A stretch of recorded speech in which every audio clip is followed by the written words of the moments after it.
Hello guys, তো এটা হচ্ছে কালী পুজোর পরের দিনের ব্লগ।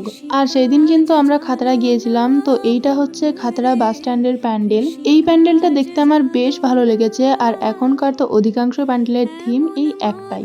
আর এই প্যান্ডেলটা দেখে বেরিয়ে আসার সময় আমার সাথে ঘটে যায় একটা খুব বড় বিপদ। আমার জুতোটা ছিঁড়ে যায়। যাই হোক, তারপর ছেঁড়া জুতো নিয়েই রাস্তাতে পড়ে খাতড়া কংসাবতী কলোনির প্যান্ডেল, যেখানকার থিম ছিল ঢোলাকপুর।